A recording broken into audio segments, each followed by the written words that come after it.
太好了，阿平竟然在山裡發現了很多野生的山花生，這可把他高興壞了。你看他足足裝了滿滿一大籮筐呢。然而阿平今天實在是太辛苦了，阿平家的玉米又長高了一截，地头那幾株南瓜也悄悄掛上了小小的果實。天剛亮，屋外草地還帶着露水，阿平就已經醒了。他先給兒子餵飽了母乳，前幾天把床上用品洗得干干淨淨，昨晚母子倆睡得格外踏實。吃飽後的寶寶精神十足，被阿平抱在懷裡輕輕逗着。小家伙睁着圓溜溜的眼睛，一臉呆萌地看着媽媽。等寶寶安靜下來，他把孩子輕輕放進吊床裡，寶寶不哭不鬧後，阿平這才轉身，拿起鋤頭，又拎上早就準備好的白色肥料，朝菜地走去。阿平幾天沒顧上細看，防護棚周圍又冒出了不少雜草，要全部清理乾淨，得花不少力氣。不過阿平心裡有數，當下最要緊的是先給玉米施肥。他把手套戴好，動作既利索又熟練，一把一把肥料被他均匀地撒在玉米根部，玉米葉子在風裡輕輕搖着，像是在回應他的辛勤忙碌。阿平彎着腰，一攏一攏地走過去，額頭很快滲出了細汗。這些白色的肥料是他精心挑選過的，營養成分正好適合玉米生長，他不敢多放，更不敢少放，每一株都照顧得仔仔細細。對阿平來說，這不僅是莊稼，更是他和孩子接下來生活的希望。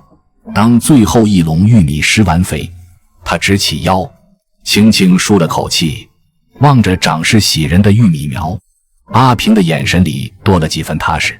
施肥完後，阿平回到屋裡，只見阿平前胸抱着寶寶，後背背着籮筐，迎着清晨的微風，準備開始一天的大勞作。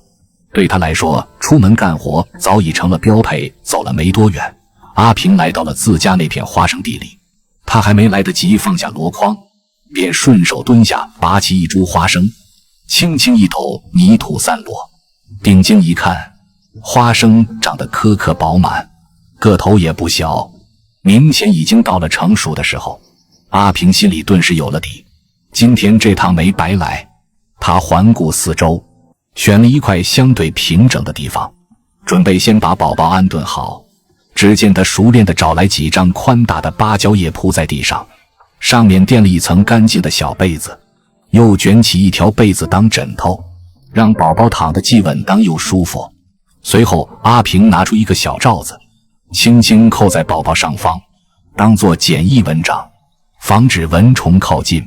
想到清晨露水中，他又撐起一把小雨傘，穩穩地擋在上面，生怕霧氣和水汽落到孩子身上。阿平這才鬆了口氣，終於可以放開手腳幹活了。他走進花生地裡，用力一拔，一整株花生連根帶土就被拽了出來，藤蔓上掛滿了果實，有的已經露出了棕褐色的外殼，豐收的氣息瞬間撲面而来。他一邊幹活，一邊不時回頭觀察寶寶，生怕孩子翻身或是被蟲子叮到，確認寶寶安然無恙，才繼續埋頭勞作。隨着時間推移，地頭已經堆起了一摞摞花生苗。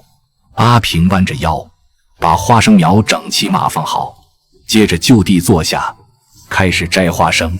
他的雙手在花生藤間來回穿梭，動作乾脆利落。一顆顆飽滿的花生被輕輕摘下，落進籮筐裡。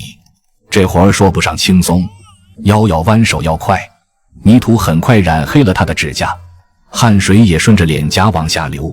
但阿平的臉上始終帶着淡淡的笑意。他低頭看看籮筐裡漸漸堆滿的花生，又抬頭看一眼不遠處熟睡的寶寶，心裡滿是踏實。他知道這些花生不只是今天的收成，更是換來柴米油鹽和奶粉尿布的底氣。忙活了大半天，籮筐終於裝得滿滿當當。阿平站起身，拍了拍身上的泥土，接下來他還要背着这筐花生去集市上擺攤賣掉，換成一家人接下來生活的希望。今天就到這裡了，我們明天再見。